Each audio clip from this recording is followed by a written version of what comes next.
Hello friends, welcome to the right brain family. और मैं फिर से स्वागत करता हूं आपका। और मुझे उम्मीद है कि आपने अपनी पढ़ाई स्टार्ट कर दी होगी। तो आज की वीडियो में हम लोग डिस्कस करेंगे असिस्टेंट आर्किटेक्ट्स एग्ज़ाम 2015, जो कि 22 असिस्टेंट आर्किटेक्ट्स के रिक्रूटमेंट के लिए हुआ था।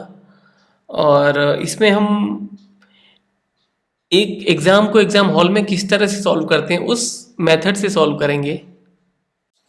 तो वीडियो को स्टार्ट करने से पहले मैं कुछ अपने बारे में बता देता हूँ कि मेरा नाम योगेंद्र पाल सिंह यादव है और मैं जीसीए लखनऊ और एसपी न्यू दिल्ली का एलुमनाई हूँ। और मैं UPSC deputy architects exam 2016 qualify किया था। असिस्टेंट आर्किटेक्ट्स 2015 एग्ज़ाम भी क्वालिफाई किया था। और उससे पहले मैंने गेट 2010 और 2011 के एग्ज़ाम्स और सी 2011 के एग्ज़ाम मैंने क्वालिफाई किया था। तो इन एग्ज़ाम के अटैम्प्ट के टाइम पे मेरे माइंड में क्या कंडीशंस थी, उनको भी मैं बीच में आपसे डिस्कस करता रहूँगा। तो चलिए हम स्टार्ट करते हैं।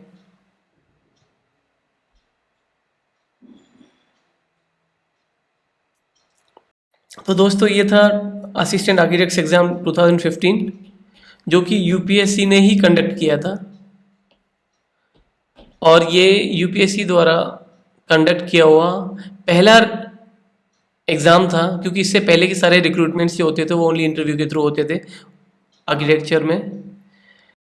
तो देखिए, इस क्वेश्चन पेपर को मैं उसी तरह से सॉल्व करूँगा जैसे मैंने अपने एग्जामिनेशन हॉल में, जब मैं 2015 में एग्ज़ाम को अटेम्प्ट कर रहा था, वहाँ सॉल्व किया था। तो पहला क्वेश्चन देखते हैं। पहला क्वेश्चन है, a screen usually of louvers placed on the outside of a building to shield the windows from direct sunlight is. यहाँ पर देखेंगे कि स्क्रीन, तो कोई बिल्डिंग है उसके सामने जो हम एक स्क्रीन बनाते हैं, इस तरह की स्क्रीन बनाते हैं मेन बिल्डिंग को प्रोटेक्ट करने के लिए। देखिए, यूपीएससी में सबसे पहले मैं बताऊं कि एग्ज़ाम क्वेश्चन भले ही बहुत सिंपल होगा, लेकिन आंसर उसके डिफ़िकल्ट होते हैं और बहुत क्लोज होते हैं, तो उनको सेलेक्ट आप बहुत वाइजली करिएगा। तो यहाँ पर देखते हैं, पहला इसका ऑप्शन है drum wall, solarium, brise soleil and Trombe wall. आपके ये कॉन्सेप्ट एकदम क्लियर होने चाहिए कि ड्रम वॉल क्या होता है। ड्रम वॉल क्या होता है, जनरली आपने देखा है कि एक वॉल है जो कि सिलेंड्रिकल फॉर्म में होगा, ड्रम की फॉर्म में होगा। तो ये यहाँ से हम इसको कर सकते हैं कि ये नहीं हो सकता इसका आंसर। सोलेरियम, सोलेरियम हमको पता है कि हम सन लाइट को या हीट को, सन की हीट को ट्रैप करने के लिए हम ग्लास का किसी बिल्डिंग में हम स्क्रीन लगाते हैं और हीट को कैप्चर करते हैं। ये भी हम यहाँ पे कैंसिल कर सकते हैं। इसके बाद आता है ब्राइसोली और ट्रॉम्बे वॉल। इन दोनों को हमें देखना होगा। ट्रॉम्बे वॉल क्या होता है? ट्रॉम्बे वॉल एक वॉल होती है जो कि, ये सपोज आप, एक थर्मल मास की वॉल होती है जो कि हीट को स्टोर करने में काम आती है। तो इसके आगे एक स्क्रीन लगी होगी, मोस्ट प्रोबेबली ग्लास की होगी या कोई पतली वॉल होगी। इसमें आती है, यहाँ पर हीट ट्रैप होती है और ये अंदर थर्मल मास की वॉल होगी और यहाँ से हीट इधर ट्रांसफ़र होती है, जो कि हमारी बिल्डिंग के अंदर ट्रांसफ़र होती है। और यहाँ से एक कट होगा जो कि हीट का रोटेशन इस तरह से बनता है। तो ये ट्रॉम्बे वॉल है। तो यहाँ से हमें पता लगता है कि तीनों में से इसमें स्क्रीन लगती है, स्क्रीन लगती है, लेकिन लूवर्स नहीं होते उसमें। तो यहाँ पर इसका आंसर होता है ब्राइसोली।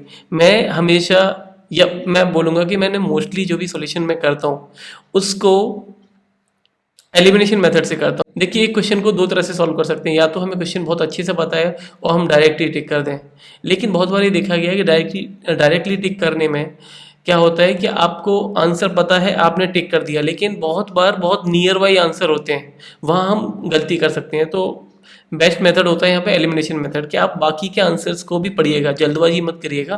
तो यहाँ पे मैंने देखा कि ड्रम वॉल नहीं हो सकता, सोलेरियम नहीं हो सकता, ब्राइसोली हो सकता है, ट्रॉम्बे वॉल हो सकता है क्योंकि इसमें स्क्रीन होती है। लेकिन ट्रॉम्बे वॉल का जब मैंने कॉन्सेप्ट देखा कि उसमें लूवर्स नहीं होते हैं, तो इसको यहाँ किया, तो ब्राइसोली इसका आंसर हो गया। नेक्स्ट क्वेश्चन था, a vertical diaphragm acting as a thin deep cantilever beam in transferring lateral loads to the foundation. ये देखिए, ये क्वेश्चन आया है अर्थक्वेक का, अर्थक्वेक चैप्टर से ये निकला है। अब ये कहाँ से आया है अर्थक्वेक में, आप देखेंगे कि a diaphragm wall, thin diaphragm wall, deep cantilever beam in transferring lateral loads. Lateral loads mean इस तरह के, ये कॉलम्स हैं किसी बिल्डिंग में, आप प्लान में देखेंगे ये कॉलम्स हैं और इनके बीच में एक ये वॉल लगाई हुई है हमने, यहाँ पे फिर कॉलम हो सकता है, तो ये लेटरल लोड को ले लेता है। तो यहाँ पर हम देखेंगे कि ये डीप कैंटिलीवर बीम में transferring lateral loads to the foundation is pneumatic structure. Pneumatic structure हमें पता है कि न्यूमेटिक स्ट्रक्चर ये नहीं हो सकता है। शेल, एक शेल जो होता है कि एक मोनोलिथिक स्ट्रक्चर होता है पतला, मेम्ब्रेन भी हो सकता है ये। अब हम यहाँ पे देखेंगे कि शियर वॉल इसका आंसर है। Shear wall earthquake resistant buildings में हम लोग जितने भी स्टील्स होते हैं या मल्टी स्टोरी बिल्डिंग बनाते हैं उसमें शियर वॉल्स लगाते हैं जिससे कि जिससे कि लेटरल लोड ट्रांसफर हो जाए। तो इसका आंसर है शियर वॉल। नेक्स्ट आता है a glass unit consisting of 2 और more sheets of glass separated by a hermetically sealed air space. ये इसमें पॉइंट है जो आपको बहुत ध्यान से देखना है। देखिए यूपीएससी के क्वेश्चन में आप क्वेश्चन को बहुत ध्यान से पढ़िएगा क्योंकि उसमें बहुत माइनर डिफरेंस आपके आंसर को गलत कर सकता है, चाहे आप कितना भी अपने कॉन्सेप्ट क्लियर किया हो। तो यहाँ पर क्या है, 2 और मोर शीट्स ऑफ ग्लास, 2 और more sheets of glass separated by sealed air space. ये हमने इनको, ये एयर स्पेस लॉक्ड है, ये एयर स्पेस लॉक्ड है to provide thermal insulation and restrict condensation is reflective glass. देखिए ग्लास तो है, ये ग्लास चारों ग्लास हैं, तो अब इसमें एलिमिनेट नहीं, इस तरह से एलिमिनेट नहीं कर सकते। सबसे पहले तो इसमें देखेंगे कि हीट एब्जॉर्बिंग ग्लास, ये हीट एब्जॉर्ब तो नहीं कर पाएगा, यहाँ तक स्टोर करेगा, यहाँ स्टोर करेगा, यहाँ पर नहीं करेगा ये, तो हीट एब्जॉर्बिंग ग्लास नहीं होगा। लो एमिसिविटी ग्लास भी नहीं होगा ये। इसके बाद आता है रिफ्लेक्टिव ग्लास और इंसुलेटिंग ग्लास। रिफ्लेक्टिव ग्लास क्या होता है कि रिफ्लेक्ट कर सकता है, हाँ कर सकता है, रिफ्लेक्ट तो ये भी कर सकता है रिफ्लेक्टिंग अगर इसकी वैल्यू है, लेकिन यहाँ पर उसने बोला है प्रोवाइडिंग थर्मल इंसुलेशन, तो यहाँ से हमें आंसर मिलता है कि ये इंसुलेटिंग ग्लास की बात कर रहा है। ये बहुत क्लोज आंसर हैं, इनको आप अच्छे से पढ़ेंगे तो ही आपके कॉन्सेप्ट्स क्लियर होंगे। Next, sky component is an element of. अब ये जो मैंने बुक बताई थी मैनुअल ऑफ ट्रॉपिकल हाउसिंग, उस बुक से ये आया है जहाँ पर लाइटिंग के बारे में बात की है। आपको पता होना चाहिए स्काई कंपोनेंट किस में आएगा, लाइट आएगी स्काई से। अर्थक्वेक रेजिस्टेंट डिज़ाइन में स्काई कंपोनेंट नहीं यूज़ होता है क्योंकि अर्थक्वेक की ज़्यादातर बिल्डिंग डिज़ाइन में हम अर्थ की बात करते हैं, बिलो ग्राउंड बात करते हैं और उसके ऊपर स्ट्रक्चर डिजाइन की बात करते हैं, तो इसमें ये चीज़ नहीं आएगी। रेन वाटर हार्वेस्टिंग में स्काई कंपोनेंट आप सोचेंगे कि रेन स्काई से कितनी आई, वहाँ थोड़ा लिख सकते हैं हम, लेकिन इसमें हम थर्मल परफॉर्मेंस में स्काई कंपोनेंट एक तरह से हमारे माइंड में आ सकता है, कंफ्यूज कर सकता है कि स्काई से धूप आती है और उस धूप को प्रोटेक्ट करना है, तो हम इसको हम मान सकते हैं कि आंसर हो सकता है। रेन वाटर हार्वेस्टिंग का कॉन्सेप्ट हमें पता है कि पानी आता है, कलेक्ट होता है, उसको हम ग्राउंड में डाल देते हैं, तो यहाँ पर नहीं होगा। तो अगर हमने वो बुक ढंग से पढ़ी है तो हमें पता है कि स्काई कंपोनेंट जो है डे लाइट फैक्टर का जो कैलकुलेशन होता है, डे लाइट फैक्टर जब निकालते हैं, जो एलिमिनेशन लेवल इंटरनल होता है और एलिमिनेशन लेवल आउटर, इसका रेशियो जो परसेंटेज होता है वो डे लाइट फैक्टर बोलते हैं। और जब हम एलिमिनेशन लेवल किसी अंदर बिल्डिंग के अंदर कैलकुलेट करते हैं किसी पर्टिकुलर पॉइंट पे, तो वहाँ पर हम sky component, internally reflected light और एक्सटर्नली रिफ्लेक्ट तीनों को सम करते हैं, तो हम EI निकालने के लिए स्काई कंपोनेंट का यूज़ होता है। तो इसमें हमें क्लियर पता चल गया कि स्काई कंपोनेंट जो है डे लाइट फैक्टर में यूज़ होता है।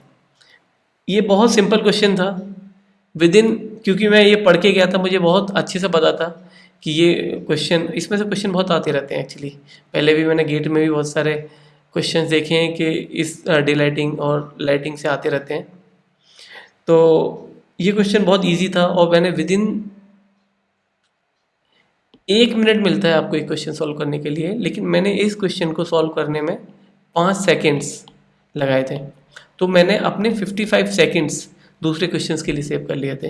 तो अगर इस तरह के छोटे छोटे क्वेश्चंस इनको तो आप डायरेक्टली टिक कर सकते हैं। इसके बाद आता है architectural design today need not address. ये थोड़ा सा हमारे सिलेबस में नहीं है, ये बस कॉमन सेंस की बात है इस क्वेश्चन में। तो आर्किटेक्चरल डिज़ाइन जो भी हम करते हैं वो क्या नीड नॉट एड्रेस, ये पॉइंट है, नीड नॉट एड्रेस, क्या क्या एड्रेस ना करे तो चलेगा। क्लाइमेटिक कंडीशंस, क्या आपको लगता है क्लाइमेटिक कंडीशंस वो एड्रेस ना करे तो चलेगा? नहीं चलेगा। एनर्जी एफिशिएंसी को एड्रेस ना करे तो बिल्डिंग डिजाइन कर सकते हैं आज के? नहीं, आज के दौर में हम हर बिल्डिंग को energy efficiency, climatic consideration, design, मतलब किसी बिल्डिंग को डिजाइन करते टाइम पे ये तो बहुत इंपॉर्टेंट है, तो ये तो एड्रेस करना ही पड़ेगा आर्किटेक्चरल डिजाइन को। Stylistic affiliation, stylistic affiliation means हम बात करते हैं उसके विजुअल अपीयरेंस की बात कर रहे हैं बिल्डिंग की। विजुअल अपीयरेंस एक फैक्टर हो सकता है जिसको हम एक तरह से छोड़ सकते हैं, तो अभी हम इसको एलिमिनेट कर दिया क्योंकि ये तो मोस्ट इंपॉर्टेंट पॉइंट है जो हमें एड्रेस करना है। एनर्जी एफिशिएंसी नहीं हो सकता क्योंकि इसको तो एड्रेस करना है। एक आता है यूजर रेस्पॉन्स। यूजर रेस्पॉन्स में मीन्स फंक्शनल एस्पेक्ट, मतलब जो यूजर जो भी है उस बिल्डिंग का, उसके हिसाब से तो हमें बिल्डिंग डिजाइन करनी है। मतलब इस पॉइंट को हम किसी भी तरह से हम ये नहीं बोल सकते कि इसको हमें एड्रेस ना करें बिल्डिंग डिजाइन में। तो इसका आंसर आता है हमारा एलिमिनेशन मेथड से। ये कैंसिल हुआ, ये कैंसिल हुआ, ये बचा answer stylistic affiliation. Stylistic affiliation need not address means आजकल जो बिल्डिंग्स हैं या जो भी आर्किटेक्चरल डिजाइन करते हैं, ज़रूरी नहीं है कि हर बार बिल्डिंग में हम ओनली डिज़ाइन बाहर से उसका एलिवेशन अच्छा हो, उसके चक्कर में फंक्शन, एनर्जी एफिशिएंसी, ये चीज़ें नहीं छोड़ सकते हैं। तो ये आंसर इसका हो गया। इसके बाद आता है डिज़ाइनिंग। नेक्स्ट क्वेश्चन है designing responsive architectural spaces. Designing responsive architectural spaces requires consideration given to. इस तरह के जो ये क्वेश्चंस हैं, ये क्वेश्चन हुआ, ये क्वेश्चन हुआ, ये आपको क्वेश्चंस कहीं भी बुक में नहीं मिलेंगे। ये आपने जो भी आपने स्टडी की है, जो आपका कॉमन सेंस है या बैक ऑफ द माइंड आपके जो स्टडी के बाद में एक आउटपुट निकलता है, वहाँ से ये क्वेश्चन आए हैं। तो ज़रूरी नहीं है, यही इसीलिए मैं बोलता हूँ कि आपके कॉन्सेप्ट्स एकदम क्लियर होने चाहिए, क्योंकि हर क्वेश्चन ज़रूरी नहीं है कि आपके बुक में कहीं लिखा हो। अगर आपके कॉन्सेप्ट्स क्लियर होंगे और आप थोड़ा सा एनालिटिकल हो जाएंगे उसमें, तो आप क्वेश्चन का जो आंसर है वो वहीं से एलिमिनेशन मेथड से निकाल सकते हैं। Designing responsive architectural spaces requires consideration given to passive cooling system, innovation in structural system, smart building system, user satisfaction. यहाँ पे थोड़ा सा ट्रिकी क्वेश्चन है, तो आप इसमें देखिएगा डिजाइन रेस्पॉन्सिव आर्किटेक्चरल स्पेसेस, तो हम इसमें देखेंगे कि कौन सा ऑड वन आउट है। तो यूजर सेटिस्फैक्शन जो है इसमें ऑड वन आउट है, क्योंकि ये भी टेक्नोलॉजी की बात कर रहा है। पैसिव बिल्डिंग में जो आर्किटेक्चरल स्पेसेस है वो डिजाइनिंग रेस्पॉन्सिव करेंगे, तो वहाँ पे पैसिव कूलिंग की जरूरत पड़ेगी। इनोवेशन इन स्ट्रक्चरल सिस्टम हम कर सकते हैं और स्मार्ट बिल्डिंग सिस्टम भी करना है हमें। यूजर सेटिस्फैक्शन जो है वो एक अलग पॉइंट है जो कि यहाँ पर इन तीनों आंसर से मैच नहीं कर रहा है। तो ये वाला आंसर यहाँ पे यूजर सेटिस्फैक्शन हमने एक मेथड से हमने यूजर एलिमिनेशन मेथड से निकाल लिया है। इसके बाद आता है creating architectural design proposal may not include. ये भी कहीं पढ़ाया नहीं जाता, लेकिन आप बैक ऑफ द माइंड आपके सब कुछ है तो आपको पता है। क्रिएटिंग आर्किटेक्चरल डिजाइन प्रपोजल, एक कोई प्रपोजल आप बना रहे हैं, उसमें क्या नहीं हो सकता है architectural design proposal. Formulating an area program, area program आप बनाते हैं? हाँ बनाते हैं। उसके बाद इवॉल्विंग डिजाइन अल्टरनेटिव्स, जब इनिशियल प्रपोजल्स जाते हैं तो आपको पता है कि डिजाइन अल्टरनेटिव्स भी हम बनाते हैं। ऑप्शन 1, ऑप्शन 2 बहुत ज़्यादा हम बनाते हैं इनिशियली प्रपोजल्स में। इसके बाद में थर्ड है incorporating structure and services into finalised proposal, ये हुआ। तो फोर्थ है इसका design detail of furniture, interior furniture. अब आप देखेंगे कि एक डिज़ाइन प्रपोजल में हम एरिया प्रोग्राम बनाते हैं, डिज़ाइन ऑल्टरनेटिव बनाते हैं। ये दो आंसर है जहाँ हमारा आंसर छुपा हुआ है, मीन्स ये नहीं हो सकता है, ये नहीं हो सकता है, इन दोनों में देखना है। अब देखिए आप, हम डिज़ाइन प्रपोजल देते हैं, आर्किटेक्चरल डिज़ाइन प्रपोजल देते हैं, तो उसमें स्ट्रक्चर को इनकॉर्पोरेट करते हैं कि स्कीमेटिक लेवल पे। फाइनलाइज्ड प्रपोजल में हम सर्विसेज भी इन्वॉल्व करते हैं। यहाँ पर आता है कि हम इंटीरियर डिज़ाइन बाद में करते हैं। आर्किटेक्चर प्रपोजल में जनरली हम लोग इंटीरियर को बहुत ज़्यादा डिटेलिंग में नहीं करते हैं, आप लेआउट करते हैं हल्का हल्का स्पेस को दिखाने के लिए, लेकिन design detail of interior furniture नहीं करते हैं। तो ये इसका आंसर हो गया। इसके बाद नेक्स्ट आता है, अगर आपने हमारा चैनल द राइट ब्रेन अभी तक भी सब्सक्राइब नहीं किया है तो मैं आपसे रिक्वेस्ट करूंगा कि वीडियो को यहीं पे पॉज करिएगा और सबसे पहले चैनल को सब्सक्राइब करिएगा, जिससे कि आपके पास हमारे वीडियो सबसे पहले पहुंचे। और जो हमारे चैनल पर नए नए प्रिपरेशन से रिलेटेड या आर्किटेक्चर से रिलेटेड वीडियोज़ आते रहते हैं, वो सबसे पहले आपके पास पहुँचे। द अर्लीस्ट आर्किटेक्चरल एविडेंस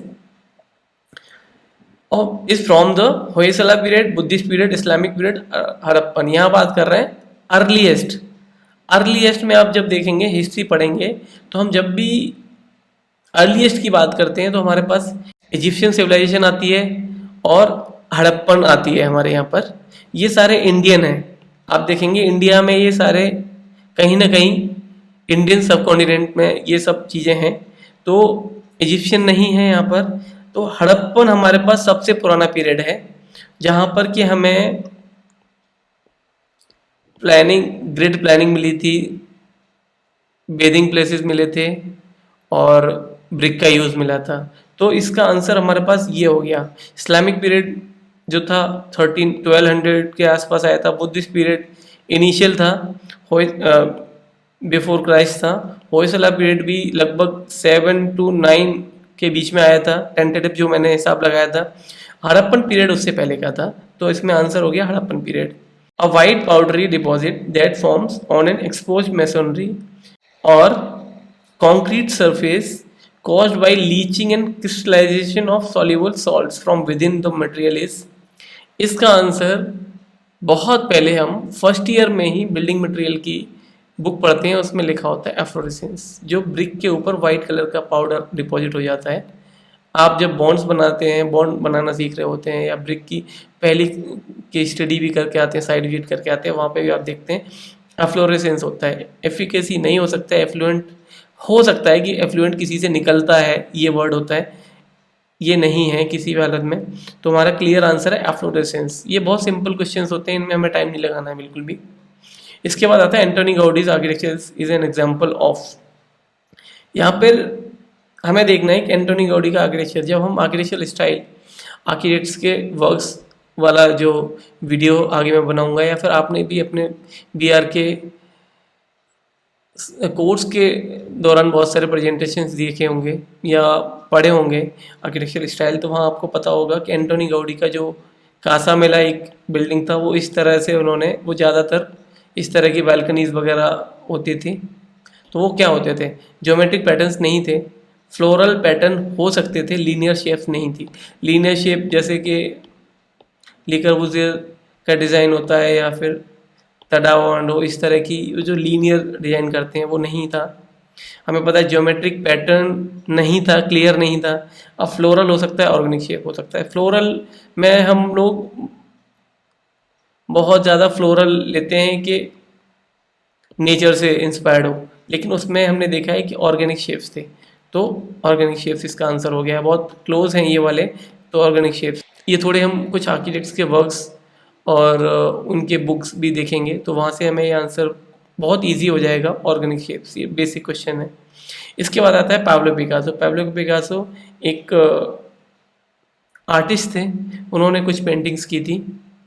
तो उनका क्रिएशन किस तरह का था, पॉइंटलिज्म, पॉइंट बनाते थे अपनी पेंटिंग में, या इम्प्रेशनिज्म, ब्रश स्ट्रोक्स उनके ऐसे होते थे कि इम्प्रेशन आए, या डेडाइज्म, क्यूबिज्म। तो ये थोड़ा आप थोड़ा सा पढ़ेंगे इनके बारे में तो आपको क्लियर पता होगा कि पाब्लो पिकासो की क्यूबिज्म में उन्होंने ज़्यादातर पेंटिंग्स बनाई थी। इसके अलावा सररियलिज्म दो तरह की पेंटिंग्स उन्होंने, मतलब उनकी आर्ट स्टाइल थी, क्यूबिज्म और सररियलिज्म। तो इनमें से ये क्लियर है कि ये आंसर हो गया इसका। The presence of irregularity in design in which irregularity still prevails may be defined as anomaly. ये क्लियर है जब आप थोड़ा सा फर्स्ट ईयर की क्लास में, फर्स्ट ईयर की क्लास में आप ये सारे अपने रेडिएशन होता है किसी चीज़ से रेडिएट होना, सिमिलरिटी हो सकता है रिपीटिशन ऑफ एनोमली, एक चेंज हो गया फिर एनोमली। तो ये आपने फर्स्ट ईयर में पढ़े हुए हैं। इसके बाद इस तरह के क्वेश्चन और पूछे जाते हैं। एक अलग तरह का क्वेश्चन है जो कि यूपीएससी में ही पूछा जाता है, ये गेट के एग्जाम में आपको देखने को नहीं मिलेगा। इस क्वेश्चन का आंसर देते टाइम पे आपको दिमाग बहुत ज़्यादा लगाना है और आपके कॉन्सेप्ट एकदम क्लियर होने चाहिए। इस क्वेश्चन को देखेंगे, consider the following statement, 4 statement दिए हुए हैं, उसमें से है which of the following statement is correct, is और आर करेक्ट। एक भी हो सकता है, दो भी हो सकता है और मल्टी भी हो सकते हैं। अब आपको यहाँ देखना है, Kutch lies in hot and semi arid climate zone. आपको नहीं पता है, आप एग्जाम दे रहे हो, आपको नहीं पता है, आप क्या करेंगे? अब दिल्ली लाइज इन कॉम्पोजिट, ये हमें पता है कि दिल्ली के बारे में सबने पढ़ा हुआ होता है। अगर आप इंडिया में हो आपको पता है कि दिल्ली में कॉम्पोजिट क्लाइमेट होता है, मतलब ये स्टेटमेंट तो करेक्ट है हमारा। अब हम देखेंगे ये स्टेटमेंट करेक्ट है तो ये किस किस में दिया हुआ है। एक इस आंसर में दिया हुआ है, एक इन आंसर में दिया हुआ है। दैट मीन्स इसको हम एलिमिनेट कर दें, इसको हम बिल्कुल एलिमिनेट कर देंगे। इसके बाद में अब क्या है, 2 के साथ 1 होगा या 4 होगा, ये आपको देखना है। आपने कच्छ को देखा होगा, कच्छ कहाँ पर है? कच्छ में एक अर्थक्वेक आया था 2002 के अराउंड। कच्छ गुजरात में है, गुजरात के पास आता है राजस्थान, तो वहाँ से आपको एक आइडिया लग सकता है कि कच्छ जहाँ पर भी है वहाँ पर hot and dry climatic zone होता है। तो ये सही है, ये सही है। अब ये किस में है? ये, तो इसका आंसर सही हो गया बी, 13 का बी। इसके बाद नेक्स्ट क्वेश्चन आता है, vernacular buildings in hot and dry climates are characterized by. Vernacular buildings in hot and dry climate की बुक से, मैनुअल ऑफ ट्रॉपिकल हाउसिंग की बुक से आउट ऑफ 13 4th या 5th क्वेश्चन है। इसलिए मैं बोलता हूँ कि वो बुक बहुत इंपॉर्टेंट है, क्योंकि वो एक तरह से आप डायरेक्ट क्वेश्चन भी आते हैं, उसका एप्लीकेशन में भी क्वेश्चन आते हैं। तो यहाँ पर वर्नाकुलर बिल्डिंग्स में इन hot and dry climate, hot and dry climate में वर्नाकुलर बिल्डिंग्स किस तरह की होती हैं? एलोंगेटेड प्लान शेप, बहुत हीट इंटेंस होती है वहाँ पर। Large door and Windows opening, ये नहीं होता है। Large door and window opening हमने देखा है कि जो भी हमारी या कोस्टल एरियाज में बिल्डिंग्स होती हैं वहाँ पर वार्म एंड ह्यूमिड क्लाइमेट होता है, वहाँ पर हमें हवा की ज़्यादा ज़रूरत होती है, तो ये कैंसिल हो गया। इसके अलावा आता है stilted floor for proper ventilation, ventilation की हमें ज़रूरत ही नहीं है यहाँ पर क्योंकि गर्म हवा चल रही है, ये भी कैंसिल हो गया, ये भी कैंसिल हो गया। उसके बाद आया एलोंगेटेड प्लान शेप्स और कॉम्पैक्ट फॉर्म। आपने जितने भी हॉट एंड ड्राई क्लाइमेट कहाँ होता है? राजस्थान वगैरह में, राजस्थान में होता है। राजस्थान में आपने जितने भी प्लान देखेंगे बहुत कॉम्पैक्ट, पतली पतली गलियाँ होती हैं, या बिल्डिंग्स भी होती हैं तो बहुत पास पास होती हैं, छोटे छोटे कोर्टयार्ड्स होते हैं उनके, तो compact form with small courtyards, ये इसका आंसर है। थोड़ा सा लॉजिक लगाएंगे आपको आंसर बहुत जल्दी मिल जाएगा। नेक्स्ट आता है the sky component that contribute to daylight factor, ये फिर से वही से क्वेश्चन आया है।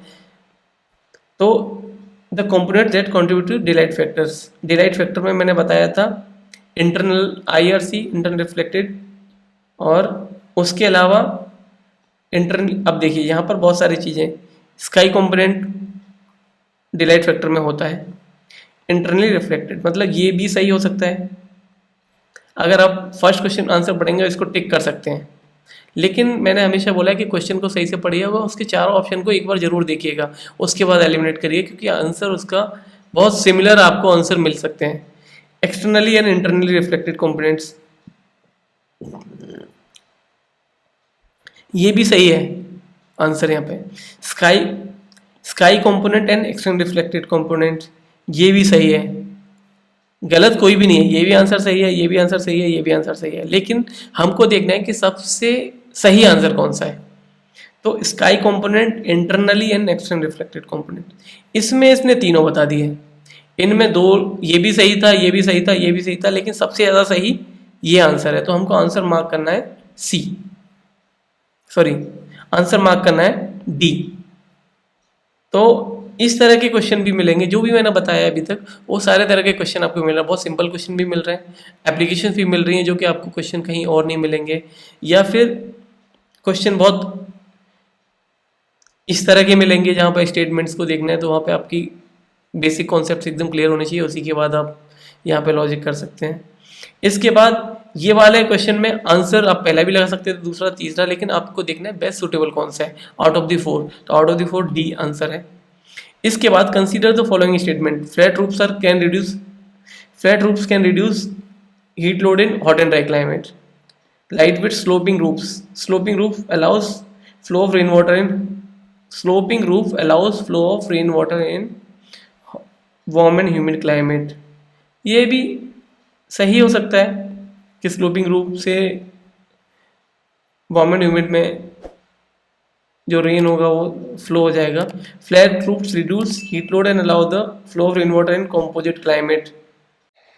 अब यहाँ पर देखना है कि हमें इस क्वेश्चन को करने में बहुत टाइम लगता है, तो यहाँ पे मैं सजेस्ट करूँगा कि जब आपके पास इस तरह के क्वेश्चन आते हैं तो इस क्वेश्चन को हाईलाइट करिएगा और लास्ट के लिए छोड़ दीजिएगा, क्योंकि आपको ऐसा नहीं है कि इस क्वेश्चन को सॉल्व करके ही आपको कुछ मिलने वाला है, आपने ये क्वेश्चन सॉल्व किया है तो आपको सिलेक्शन हो जाएगा। ये इस तरह के क्वेश्चन में टाइम बहुत ज़्यादा लगता है, तो मैं प्रेफर करता हूँ कि ऐसे क्वेश्चंस को मैं लास्ट के लिए हाईलाइट कर देता हूँ कि बाकी के क्वेश्चंस जो ईजी वाले हैं, जिनमें बहुत ज़्यादा पढ़ना नहीं है, उनको पहले सॉल्व करता हूँ। इस तरह के क्वेश्चंस को लास्ट के लिए मार्क कर देता हूँ, और पढ़ने में भी टाइम नहीं लगाता हूँ, क्योंकि एक बार मैंने पढ़ लिया है क्वेश्चन तो उसको सॉल्व करने का ट्राई करूँगा, क्योंकि उसे 2 बार पढ़ने में भी बहुत ज़्यादा टाइम वेस्ट होता है। तो इस क्वेश्चन को मैं लास्ट के लिए छोड़ के आया था, और तो इसमें देखेंगे इसका आंसर क्या होता है। इसका जो आंसर है बेस्ट सुटेबल 1, 2 एंड 3 सही है, क्योंकि 1 सही है। अब यहाँ पर थोड़ा सा ये देखेंगे, allow flow of rain water in composite climate, reduce heat load in hot and dry climate में, तो ये रिड्यूस करता है हीट लोड। कॉम्पोजिट में जरूरी नहीं है हमारे पास कि हीट लोड को करेगा, तो यहाँ पर बेस्ट सुटेबल जो है, किसी भी जगह पर आप देखेंगे कि चारों को तो इसने बोला नहीं कि चारों सही है, तो हम देखेंगे 1, 2, 3 इसमें सही है, तो इनको टिक करके ये वाला टिक कर देंगे। अब आया next question, Bhimbetka rock shelters an archaeological site exhibiting the beginning of South Asian stone age are located at. ये क्वेश्चन आने का एक रीज़न था उस टाइम पर। ये क्वेश्चन इसलिए आया था कि 2 साल पहले ही भीमबेटका रॉक शेल्टर्स के बारे में बहुत ज़्यादा न्यूज़ आ रही थी और मिली थी। ये कहाँ मिले थे उस टाइम पर? ये मिले थे रेजिन डिस्ट्रिक्ट इन एमपी, ये यहाँ पर मिले थे भीमबेटका रॉक शेल्टर्स। यहाँ पे बहुत पुराने स्केचेस मिले थे आर्ट के, इसीलिए मैं बोलता हूँ कि थोड़ा बहुत जो करंट में कुछ भी थोड़ी बहुत न्यूज़ आपको दिखती हैं, तो ये मैंने कुछ दिन पहले ही न्यूज़ में पढ़ा था उस टाइम पर कि भीमबेटका रॉक शेल्टर्स वहाँ पे एमपी में मिला है, एमपी में भोपाल के पास रेजिन डिस्ट्रिक्ट में मिला है। तो ये मैंने पढ़ा था, तो ये सीधा सीधा मैंने आंसर टिक कर दिया, क्योंकि हमने हिस्ट्री की बुक में इनको पढ़ा नहीं था, हिस्ट्री ऑफ आर्किटेक्चर की बुक में इनके बारे में नहीं था ज़्यादा, ये हॉल और ये सब चीज़ें इनके बारे में था, पेरम्बलूर के बारे में भी नहीं था, तो मैंने 1 सेकंड में टिक कर दिया था। इसके बाद नेक्स्ट आता है कंसीडरिंग द फॉलोइंग स्टेटमेंट। ये भी मैंने क्वेश्चन लास्ट के लिए रख दिया था, लेकिन आप इसको पढ़ेंगे। As per the council of architecture guideline the professional practice, जो मैंने बात की है कि काउंसिल ऑफ आर्किटेक्चर के कुछ जो भी डॉक्यूमेंट्स हैं उनको भी थोड़ा एक स्टडी कर लीजिएगा, क्योंकि बहुत सारी चीज़ें हमें वहाँ से मिल जाती हैं। इसमें professional conduct of an architect shall be apply his or skill applying his or her skill to the creative responsible and economic development of the country. ये इसका प्रोफेशनल कंडक्ट ऐसा होना चाहिए। Not give or take discounts, commissions, increment in or other inducement for the introduction of client or the work. ये देखते हैं क्या करना है। Promote the advancement of architecture standard of architectural education research. ये provide professional service of a high standard to the best of his or ability. अब इसमें आप देखेंगे कि प्रोफेशनल कंडक्ट में ये तो करना ही है कि अपना जो भी स्किल्स है उनको अप्लाई करना है। Not give or take discount, discount नहीं देना, ये भी एथिक्स में आता है। Promote the advancement of architecture का एडवांसमेंट, और ये सब करना ही है, एक प्रोफेशनल कंडक्ट में है ये। Professional services of high standard, ये भी हमें प्रोवाइड करनी है। तो हम देखेंगे कि लगभग बाकी के आंसर्स क्या कहते हैं। बाकी के आंसर्स में एक ना एक छोड़ा हुआ है इन्होंने, तो ये वाला जो है ये इसका आंसर हो गया, क्योंकि चारों चीज़ें ही एक प्रोफेशनल कंडक्ट के लिए ज़रूरी है। इसके बाद नेक्स्ट क्वेश्चन है, the characteristic of both Dravidian and Nagara style of temple architecture. ये अब found in temple complex at, कहाँ पर?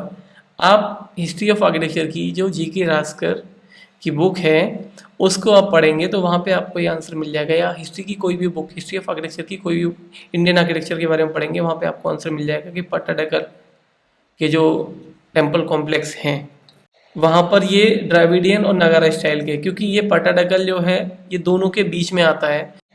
इसके बाद नेक्स्ट आता है क्वेश्चन ये वाला। अब ये क्वेश्चन आया है, which of the following publications are by architect Charles जेंक्स।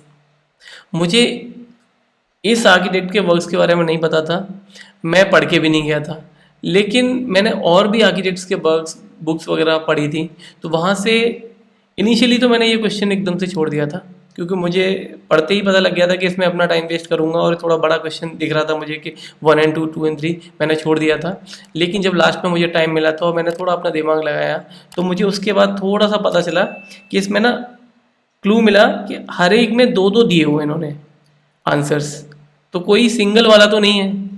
तो इसमें क्या देखा, मुझे पता था complexity and contradiction in architecture, ये रॉबर्ट वेंचुरी की बुक है, तो ये नहीं था।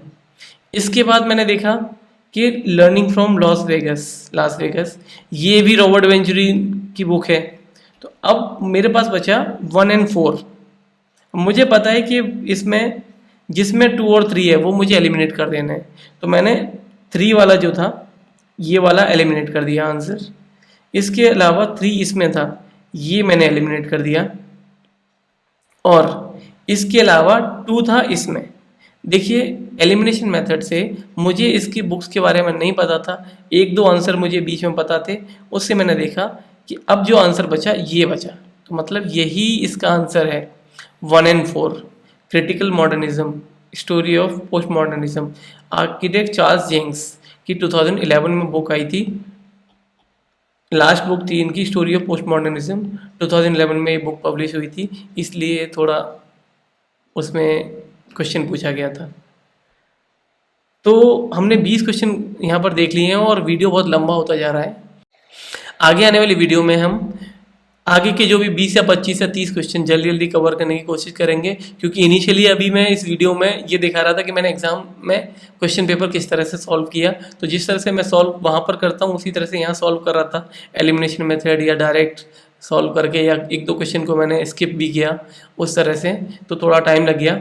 तो इसके बाद अगले वीडियो को देखिएगा, वहाँ पे हम इसके आगे का पार्ट कवर करेंगे।